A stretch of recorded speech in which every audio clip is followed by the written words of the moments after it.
حضرت علی رضی اللہ تعالیٰ عنہ فرماتے ہیں کہ اتنے خشک نہ بنو کہ توڑ دیے جاؤ، اور اتنے نرم نہ بنو کہ نچوڑ دیے جاؤ۔ کوئی تم سے بھلائی کی امید رکھے تو اسے مایوس مت کرو، کیونکہ لوگوں کی ضروریات کا تم سے وابستہ ہونا تم پر اللہ کی عنایت ہے۔ دل کو قابو میں رکھنا اور اختیار ہونے کے باوجود ناجائز خواہشات پر عمل نہ کرنا، یہی اصل مردانگی ہے۔ مجھے تعجب ہے اس شخص پر جو اپنی برائیوں کو جانتا ہے، لیکن جب اسے برا کہا جائے تو وہ ناراض ہو جاتا ہے۔ تیرا نفس تجھ سے وہی کام کرائے گا جس کے ساتھ تو نے اسے مانوس بنایا ہے۔ حضرت علی رضی اللہ تعالیٰ عنہ فرماتے ہیں کہ جسے تقدیر پر یقین ہوتا ہے وہ اپنے اوپر نازل ہونے والی مصیبتوں سے نہیں گھبراتا۔ جو انسان کسی کے احسان کا شکر گزار نہیں ہے وہ آئندہ ضرور اس سے محروم ہو جاتا ہے۔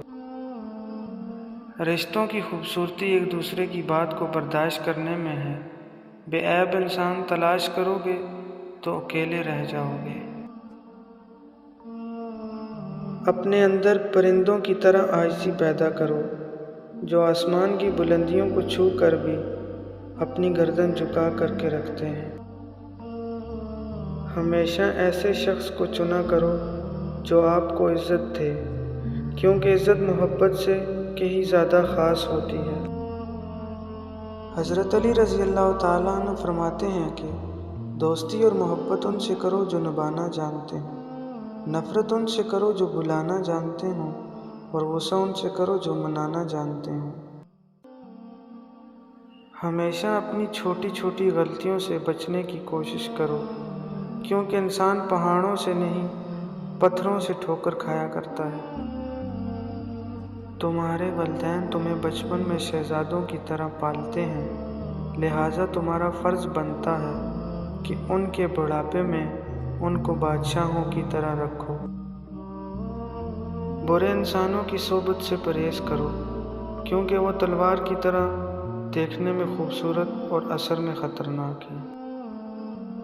کوئی تمہارا دل دکھائے تو ناراض مت ہونا، کیونکہ قدرت کا قانون ہے جس درخت کا پھل زیادہ میٹھا ہوتا ہے لوگ پتھر بھی اسی کو مارتے ہیں۔ آج کا انسان دولت کو خوش نصیبی سمجھتا ہے اور یہی اس کی بد نصیبی کا ثبوت ہے۔ افضل عبادت پاک دامنی، حرام سے بچنا اور بری عادتوں پر قابو پانا ہے۔